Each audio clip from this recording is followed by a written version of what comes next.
Hi, everyone. Welcome to the Counseling and Prevention Services Prevention Panel for Sexual Awareness Month. My name is Jane Lichtag, and I am the Communication Generalist for CAPS.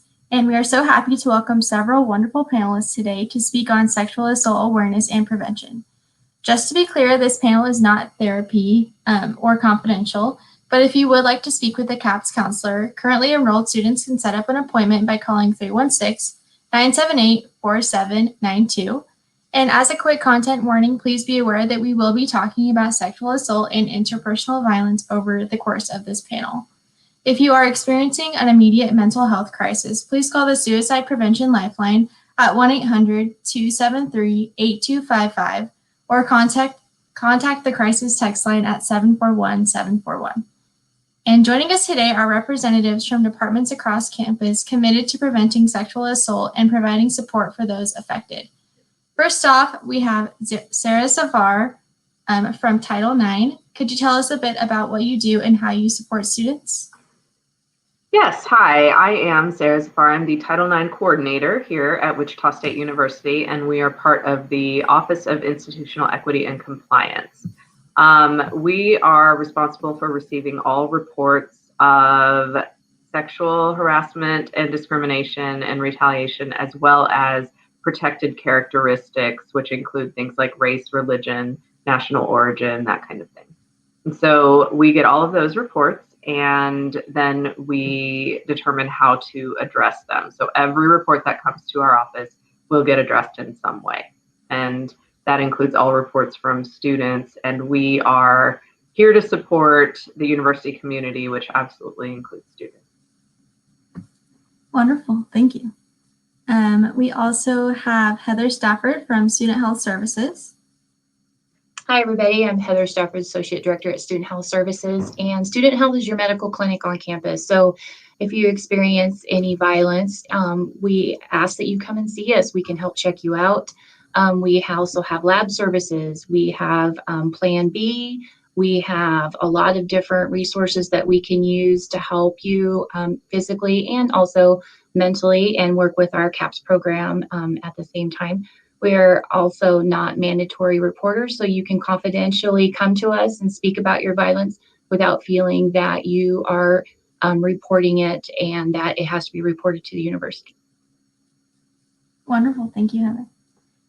Meredith Osborne from Wichita Area Sexual Assault Center. Hi there, my name is Meredith and I work at WASAC. So I'm not employed by WSU, but I am here to support students through confidential support. Like Heather noted, I don't have to report to the university if a student shares anything with me. So I serve as emotional support and then also can kind of serve as support during Title IX hearings and accompany students to those as well. So anything that students need, my services are really just tailored to them, and everything I do is free and confidential. Awesome. And then lastly, we have Cora Olson from Counseling and Prevention Services. Hi, I'm Cora Olson, and I am the project director here at CAPS. And CAPS offers individual, couples counseling, group counseling for students in need, but we also have a prevention focus, and that's part of my role here at CAPS. So I am the director for the Department of Justice Office on Violence Against Women Campus Program Grant, which is a mouthful. But basically, this is a grant that we have received from the federal government that is providing resources for us to work on interpersonal violence prevention across campus, specifically dating violence, domestic violence, sexual assault, and stalking prevention. And so we have a cross-campus team. We also work with community partners like Meredith at WASAC and at our local DA's office, reviewing policies, improving trainings, working on that coordinated campus response so that we can offer prevention services for students and work on kind of changing the culture and climate around sexual assault prevention work on campus. Wonderful, thank you, Cora. So now if the audience has questions for our panelists, you can go ahead and type them in the comments box. And we also have some questions on our end as well. So we'll get started with the first question. What is the difference between sexual violence, sexual assault, rape, sexual harassment, and Title IX? I think I can go ahead and kind of address that a little bit. That Title IX is it's the office, it's the provision that prohibits universities from discriminating on the basis of sex in any of their educational programs or activities. So that's going to include everything that's academics, that's clubs, that's athletics, that's just proportionality in enrollment, all kinds of things that are looked at when we look at Title IX scholarships, all of it. And so it's the law, it's the federal regulation that prohibits discrimination based on sex. That includes sexual assault, domestic violence, dating violence, stalking, and sexual harassment. And so when you're talking about sexual violence, sexual assault, rape, sexual harassment, those are sometimes used interchangeably. It just kind of depends on the context.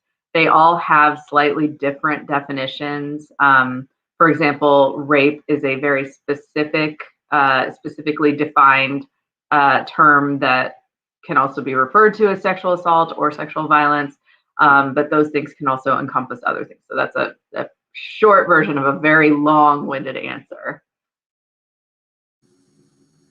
Thank you. Does anyone want to build on that at all?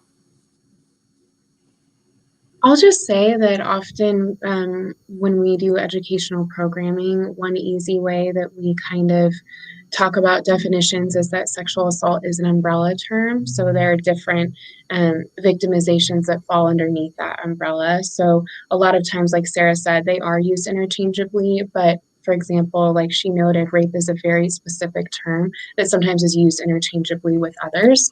So sexual assault in general is just anything sexually that occurs against someone's, will or contact that is unwanted. So. Awesome. So the next question is, what is consent and how do I know that I provided or received it?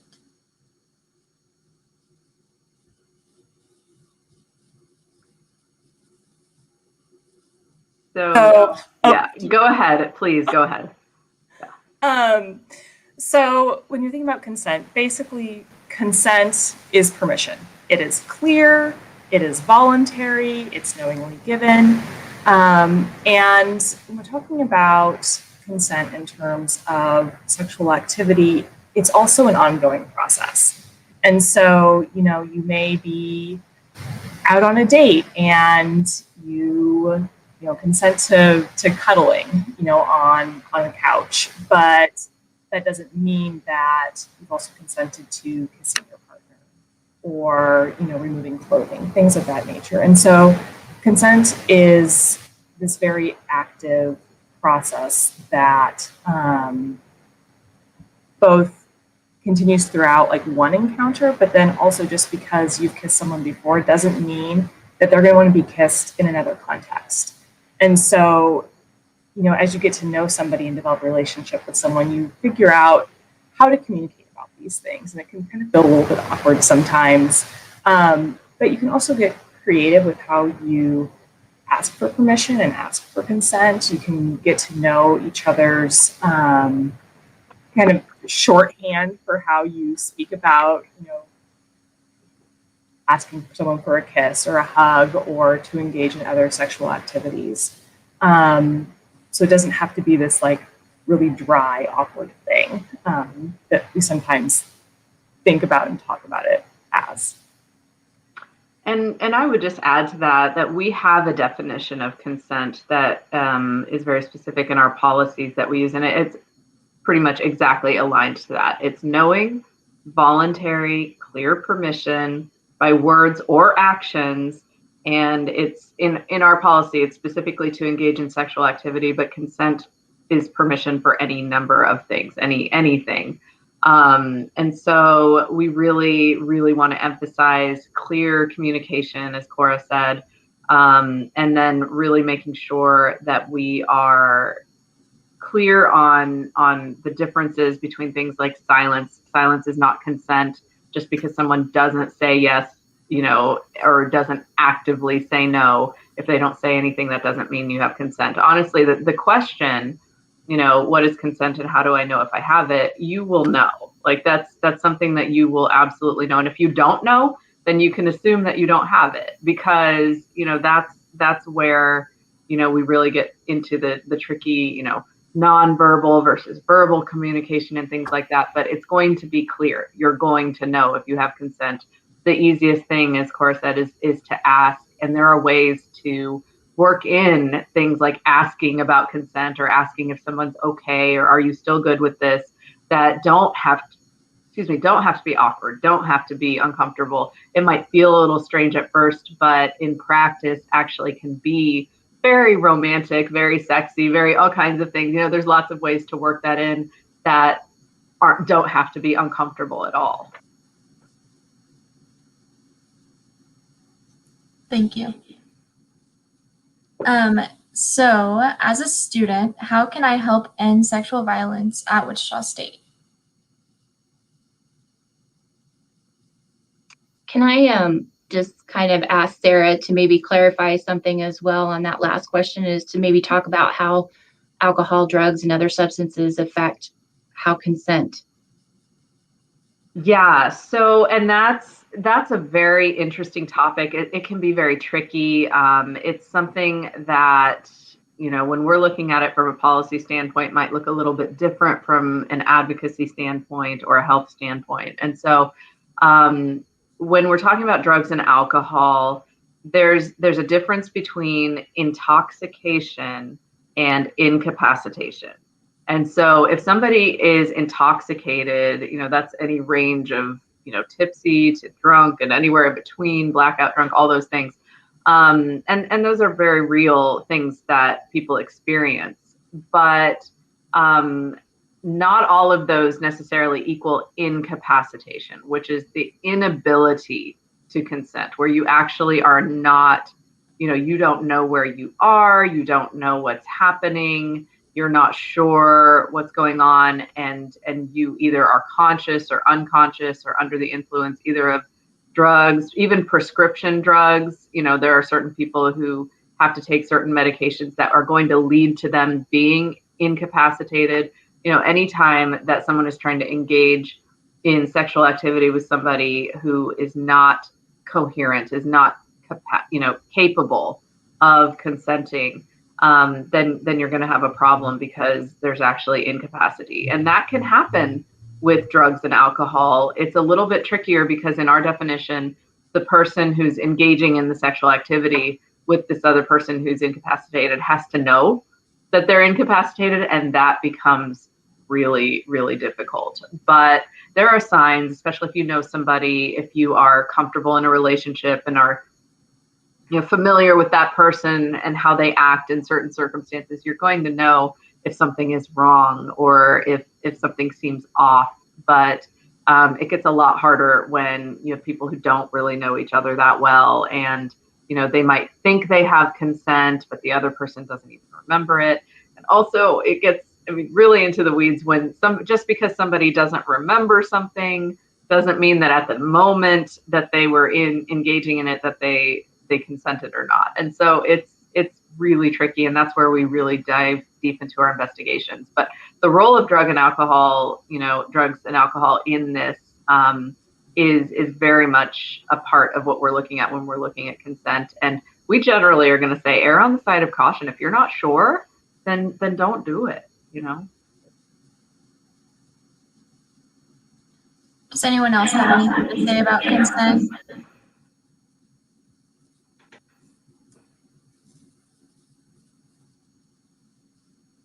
Okay. So as a student, how can I help end sexual violence at Wichita State?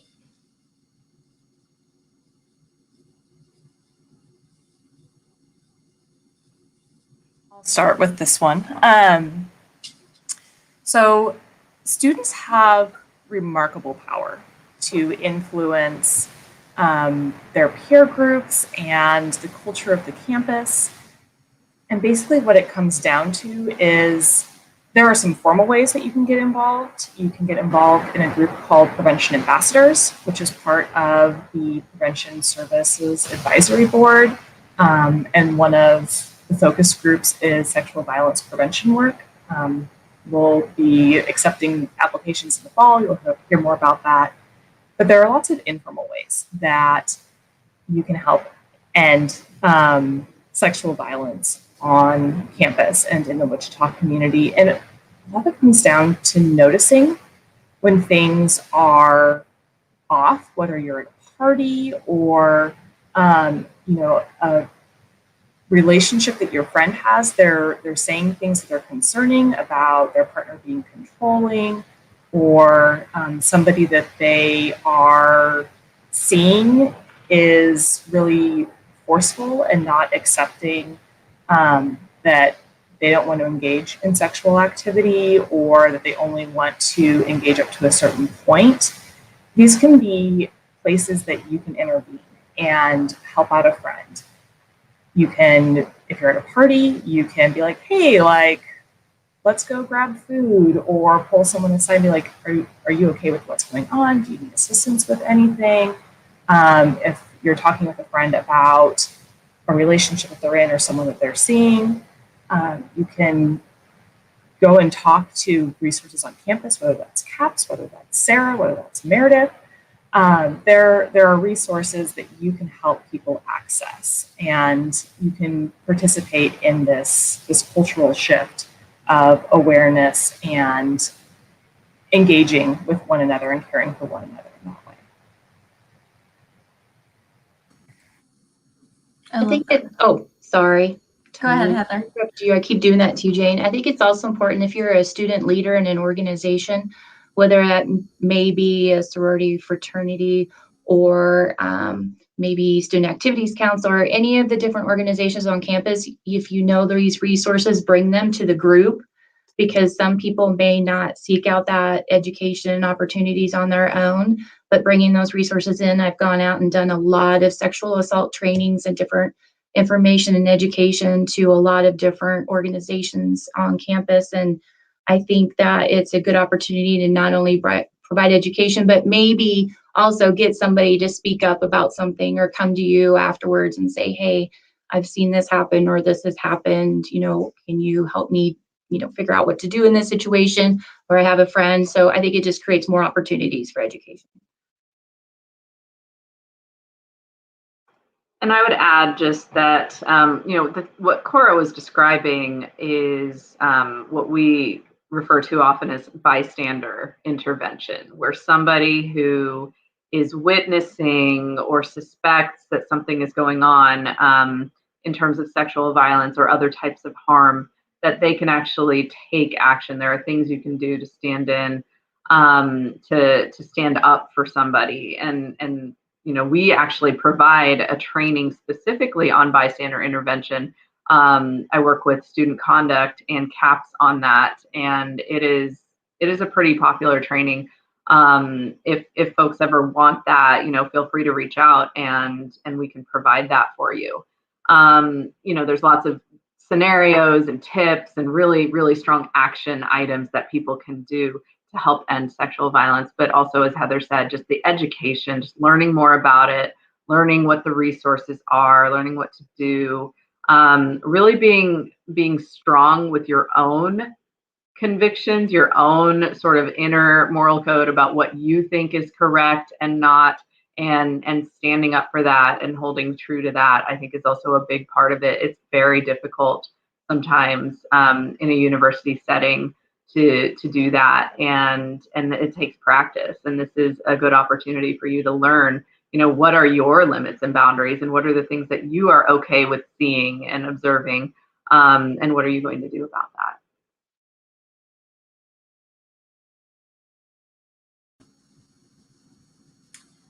Okay, so if I think that I've been sexually assaulted, but I'm not sure, who can I ask?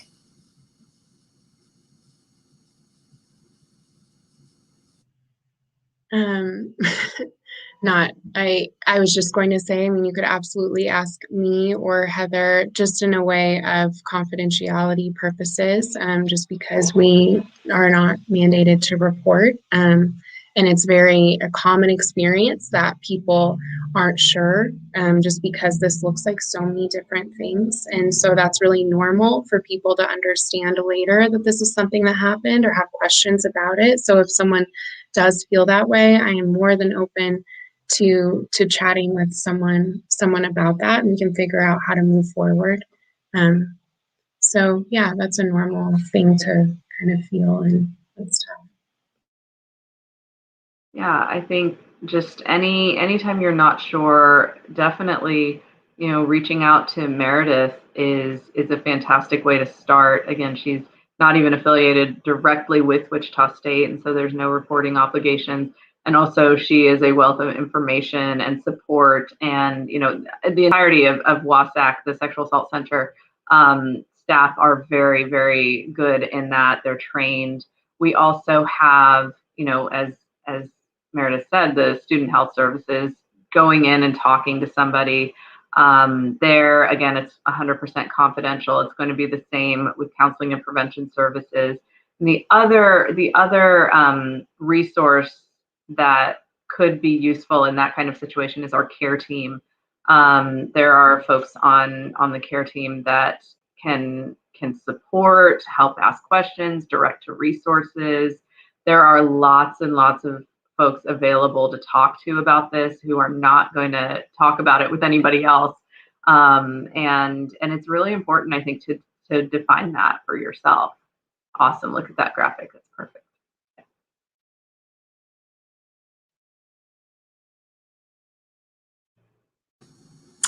So, can students report a sexual assault anonymously? I'm going to go ahead and take that one because this is our area. Yes, you can report anonymously. It becomes difficult because if you report anonymously something that happened to you, it makes it harder for me to reach out to you and offer resources and information and discuss options because I don't know who you are. The way that our policy works is that every report we get, we do an outreach if we have that information to do an outreach. Most of the time we do. We will send a letter, an email, just kind of reaching out, inviting people to meet with us. We're not going to make anybody meet with us, but we definitely want you to know that you can and that we want you to. But ultimately, it's up to you. And at that point, if somebody chooses to reach out, we can talk about options, and that covers all kinds of things: resources, supportive measures, investigations, formal process, everything that goes into that. And we will cover all of that when I meet with you. Sometimes I can do that over email or in a phone call, but definitely that face-to-face, whether it's in person or Zoom, really is the best way to have that conversation. And so we will do that. People can reach out back to us, or they don't have to. The letter we send out has all of the resource information that we would share, and so we want to make sure that people at least have that. But if we don't have somebody to reach out to, then it becomes a little bit harder because then we can't share that information or support. It also becomes difficult for safety purposes. Sometimes we will get reports that say, I was at this party on this date, and this individual, and they will name the respondent, they will name that individual, they will say this person sexually assaulted me on this date. They want somebody to know, they want us to know and do something, but we have to weigh our safety options at that point. We have to weigh a lot of the evidence and things like that. Most importantly for me, if something like that comes up, I am less likely to reach out to the person who's been listed, even if I have their name, because they are, I might not know who the reporter is, who the complainant is, but there's a very good chance that the respondent, the person I'm about to go tell, hey, I've got a report that you sexually assaulted somebody on this date at this party, they're going to know who who made that report, they're going to know who made that, but I'm not. And so I can't talk to them about safety and options and things like that. And it really opens up a major issue for us in terms of what the best thing to do is. Unfortunately, rarely can we just take a report without any other information or evidence and start an investigation that involves another person and everything that goes into that. It becomes difficult to even establish a case at that point because we just don't have enough information. And so anonymous reports are great. And they are something that, we want people to utilize because we'd rather have some information rather than none. But it's not the best way to get a process started at the university.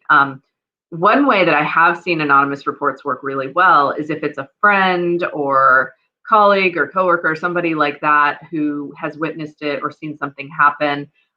They don't want to necessarily be involved at this point, but they want us to know, and they give us all the information. They give us the name of the affected person, the complainant. They give us everything. In that case, that's a great way to use the anonymous report system because we can't necessarily tie it back to anyone, but we still have all the information we need to move forward. So if that is an option that you want to utilize, you still can. Just recognize that there might be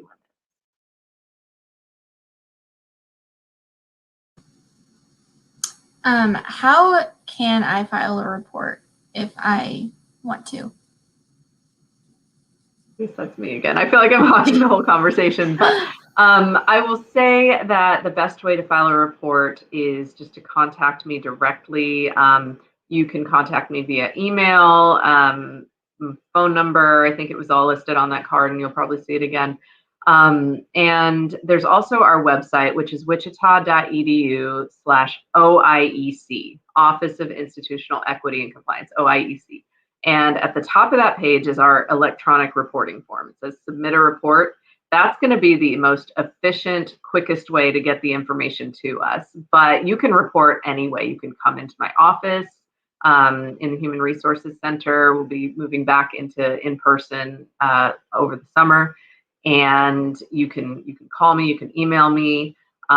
There's any number of ways. The report form, that online reporting form, which is at our website and also at the Report It website, is a great way to get that information to us quickly and easily. And that way it gets entered into our system right away. And so any number of ways to do it. You can also, all employees of the university are considered mandatory reporters except for our counseling and prevention and student health services because of confidentiality purposes. But every other employee is required to make reports to us. So if you don't want to report to us directly, but you want the university to do something, you can report to a faculty member, an advisor, administrator, any number of staff or employees, and they can make the report to us as well, and they're supposed to. So that's how you do it.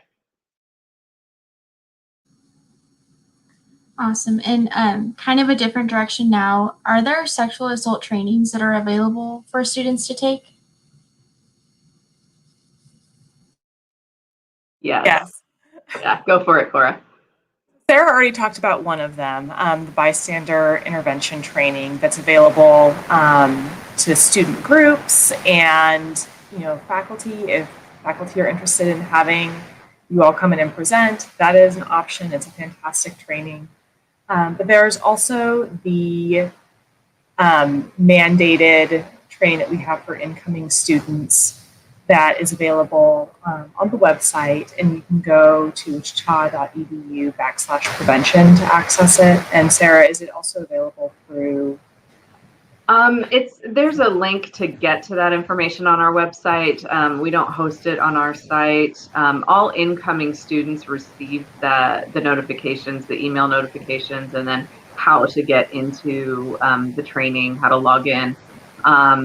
We're switching platforms, we're switching vendors this summer, and there will be a flurry of notifications and emails and all kinds of information coming out about that when it happens. And so it's available. If anyone ever has questions, they can contact, they can contact Cora, they can contact me. and we can get you to where you need to go with that training. But it is available. We also offer trainings to employees, specifically around sexual harassment. We will come in and do a Title IX 101 training for any group. Anyone who wants us to come in, and we have any number of groups who invite us to do that, and that's an easy way to get the in-person information. And then we're also working on creating some modules online that will meet that requirement as well. But we are currently about to launch a very cool new system, so be on the lookout for that. And I also just wanted to share too that I do programming for different classes, but student-led organizations have contacted me too. So I talk about sexual assault in general, kind of definition, what it looks like on campuses, and then I can also talk about how to respond to a disclosure if someone shares, how to support a peer through that. So I've talked to sororities, like I said, in different groups and classrooms. So I'm available to do stuff like that as well too.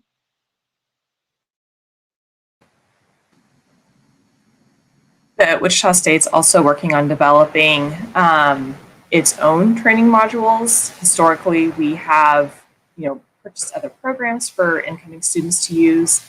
And so you may be seeing emails about being able to participate in focus groups where you are able to give feedback on the trainings that we're developing. And so if you're interested in that opportunity, that's something that you'll be hearing about over the next year as well.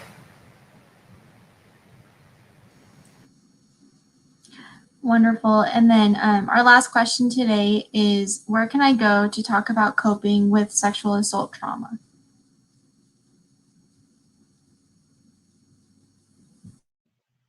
I am happy to talk to students about that just because trauma can manifest in a number of different ways.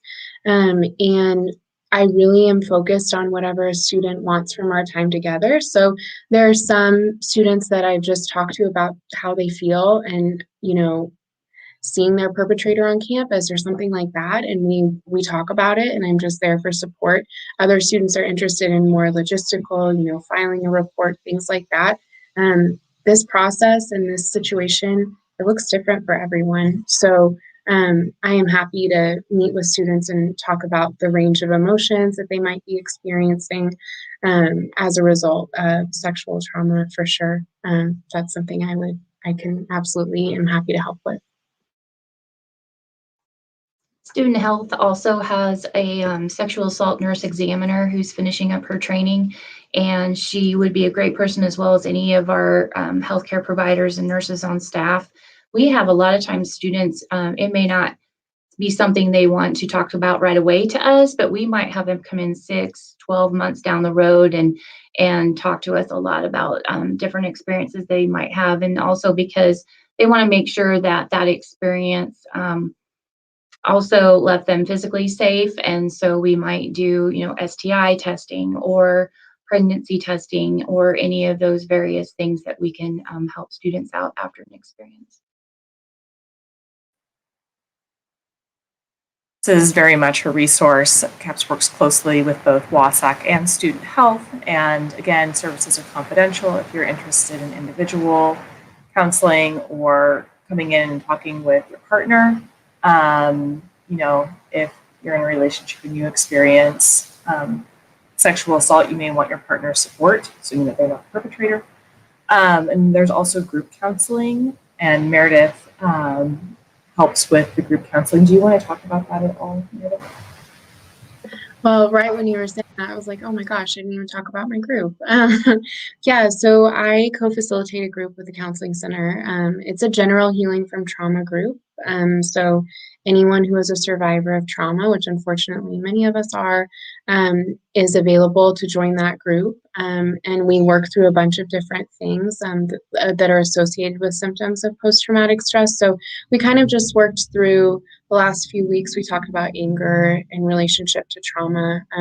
So we cover a lot of different topics, and feel free to email me to get registered for that group. It's virtual right now. And we'll see what happens with it next year. Hopefully we can move it to in person, but we're meeting via Zoom right now. So yes.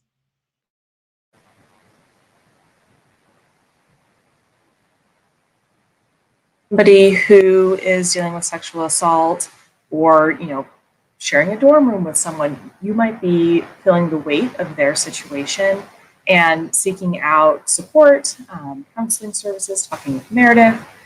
These are also options. It doesn't just have to be the individual who has experienced the event. It can be people who are struggling with figuring out how to support someone going through this. And so those are also resources that are available for you. And I just wanted to add really quick to that even though we are not a counseling or, that type of service, we are trauma informed in terms of how we do our interviewing and how we do our investigations.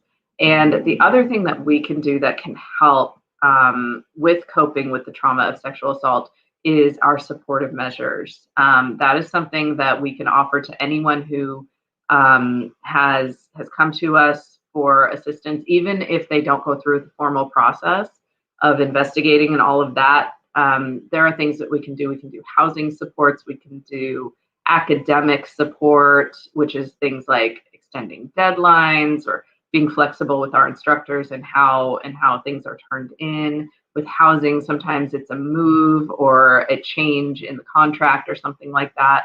There's lots of things that we can do that can help ease the situation. The fact that you are dealing with a traumatic situation, that you are working through trauma, there are things that the university can do, that my office can do to help make that easier for you. And so that's another reason that it could be very beneficial to reach out to us, even if you don't want to pursue a formal process, is that there's a lot of things we can do to help support you through a traumatic situation. Wonderful. Thank you guys all so much. Thank you again to our panelists for their wonderful insight on sexual assault awareness and prevention.